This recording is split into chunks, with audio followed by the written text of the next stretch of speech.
ಹಾಗೆ ಕಪ್ ಗೆಲ್ತಾ ಇದ್ದ ಹಾಗೆ DCM DK ಶಿವಕುಮಾರ್ ಕೂಡ ಹರ್ಷವನ್ನು ವ್ಯಕ್ತಪಡಿಸಿದ್ದಾರೆ. ಅವರು ಹೇಳಿದ್ದಾರೆ 18 ವರ್ಷಗಳ ಕಾಯುವಿಕೆ ಅಂತ್ಯ ಆಗಿದೆ, ಥ್ಯಾಂಕ್ಸ್ RCB ಅಂತ ತಮ್ಮ ಖುಷಿಯನ್ನು ಕೂಡ ತಾವು ಹಂಚಿಕೊಂಡಿದ್ದಾರೆ. 18 years of wait, it's been worth it, thank you ಅಂತ RCBಯನ್ನು ಟ್ಯಾಗ್ ಮಾಡೋದ್ರ ಮೂಲಕ ಸಂಭ್ರಮವನ್ನು ಅವರೂ ಕೂಡ ಪಟ್ಟಿದ್ದಾರೆ. ಪಕ್ಷಾತೀತವಾಗಿ ಎಲ್ಲ ರಾಜಕಾರಣಿಗಳು ಕೂಡ ಹರಿಸ್ತಾ ಇದ್ರು, ಕರ್ನಾಟಕದವರು ಈ ಸಲ ಕಪ್ ಗೆದ್ಕೊಂಡು ಬರಲಿ ಅಂತ ಕೇಳ್ತಾ ಇದ್ರು.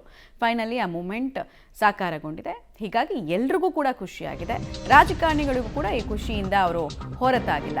IPL ಟೂರ್ನಿಯಲ್ಲಿ RCB ಐತಿಹಾಸಿಕ ಗೆಲುವನ್ನು ಕಂಡಿದೆ. ಈ ಬೆನ್ನಲ್ಲೇ ಕೇಂದ್ರ ಸಚಿವ HD ಕುಮಾರಸ್ವಾಮಿ ಅವರು ಕೂಡ ಅಭಿನಂದನೆಯನ್ನು ಸಲ್ಲಿಸಿದ್ದಾರೆ. ಪಟ್ಟಿದಾರ್ ಪಡೆಯ ಆಟ ಕ್ರಿಕೆಟ್ ಅಭಿಮಾನಿಗಳ ಮನಸ್ಸೂರೆಗೊಂಡಿದೆ.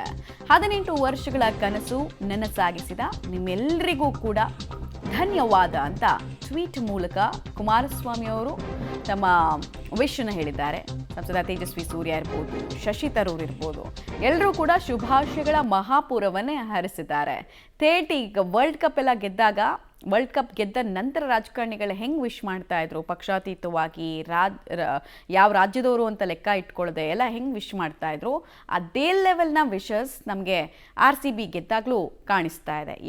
ಯಾವ ಮಟ್ಟಕ್ಕೆ ಈ ಗೆಲುವು ಇಂಪಾರ್ಟೆಂಟ್ ಆಗಿತ್ತು ಅನ್ನೋದಕ್ಕೆ ಇದೆಲ್ಲ ಉದಾಹರಣೆ.